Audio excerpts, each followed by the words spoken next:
বিপিএলে আসছেন অস্ট্রেলিয়ার বিশ্বজয়ী opener David Warner, Tim David এবং ওয়েস্ট ইন্ডিজের সুনীল নারিন। তাদের সাথে যুক্ত হচ্ছেন আরও একাধিক তারকা। টানা দ্বিতীয় শিরোপা জয়ে তামিম মুশফিকদের সাথে খেলতে আসবেন এক নিউজিল্যান্ডের পেস তারকা। এমনকি সম্ভাবনা আছে গ্লেন ম্যাক্সওয়েল, ডেভিড মিলার সহ আরও একাধিক বিশ্বমানের তারকাদের নিয়ে। প্লে অফেই তারা আসছেন বিপিএলের মঞ্চে। সব মিলিয়ে ওয়ার্নার, নারিন সহ কোন কোন বিদেশি আসছেন, কাদের হয়ে খেলতে, বিস্তারিত জানবো রিপোর্টে।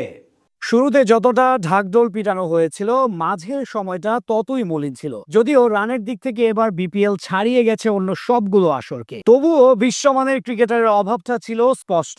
তবে এবার অপেক্ষার প্রহর শেষ হচ্ছে। বিপিএল খেলতে বাংলাদেশে আসছেন অজি তারকা ক্রিকেটার ডেভিড ওয়ার্নার ও টিম ডেভিড। এছাড়া তাদের সঙ্গে একই দলে দেখা যাবে সুনীল নারিনকে। এদিকে ফরচুন বরিশালেও নিজেদের শক্তিমত্তা বাড়াতে নিয়ে আসছেন দুই বিদেশি ক্রিকেটারকে। মূলত বিগ ব্যাশ, আইএল টি20 ও সাউথ আফ্রিকা টি20 লিগের কারণে মানসম্মত বিদেশি পাওয়াটা একটু কঠিন হয়ে দাঁড়িয়েছিল বাংলাদেশ প্রিমিয়ার লিগের ফ্র্যাঞ্চাইজিগুলোর জন্য। তবে আপাতত সেই টুর্নামেন্ট শেষের দিকে বলে এখন বিদেশি ক্রিকেটারদের দলে নেওয়াটা সহজ হয়ে দাঁড়িয়েছে ফ্র্যাঞ্চাইজিগুলোর কাছে। সেই সুযোগটাই কাজে লাগাতে চাচ্ছে রংপুর রাইডার্স ও ফরচুন বরিশাল ও খুলনা টাইগার্সের মতো দলগুলো। চলতি বিপিএল এর পয়েন্ট টেবিল বেশ ভালোই জমে উঠেছে। 6 দলেরই সম্ভাবনা আছে প্লে অফ নিশ্চিত করার। যদিও রংপুর এবং বরিশাল এরই মধ্যে উঠে পড়েছে সুপার ফোরে। সেখানেই নিজেদের শক্তিমত্তা বাড়ানোর উদ্দেশ্যে ডেভিড ওয়ার্নার ও সুনীল নারিনকে নিয়েছে গ্লোবাল চ্যাম্পিয়নরা। কোন সময়ে কাকে আনা হবে সেটি ঠিক হবে পয়েন্ট টেবিলে দলের অবস্থান বুঝে।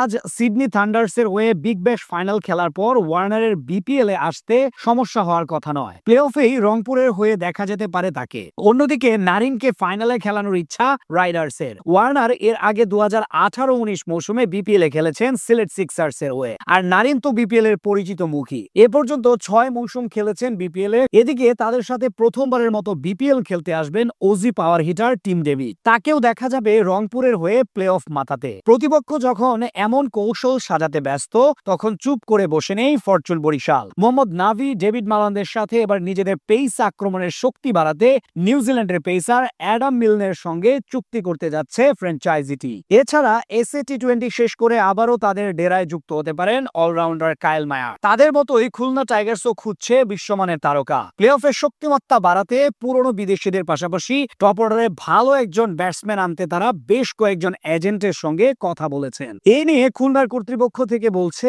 এসএ টি20 যে দলগুলো কোয়ালিফাই করতে পারবে না সেখান থেকে অথবা বিগ ব্যাশ থেকে কাউকে আনতে চাই। একজন পেস বোলারও আনার চেষ্টা করছি, তবে এখনো কিছু নিশ্চিত হয়নি। চিটাগাং কিংসের পুরনোদের মধ্যে পরশু রাতে চলে গেছেন ওয়াসিম জুনিয়র। সেটাও তার বিয়ে ঠিক হয়েছে বলে। স্ত্রীর অসুস্থতার কারণে বিনুরা ফার্নান্দো শ্রীলঙ্কা গিয়ে কাল আবার ফিরেছেন। দল থেকে অবশ্য জানানো হয়েছে তাদের পরিকল্পনা আছে প্লে অফে যেতে পারলে বড় কাউকে আনা।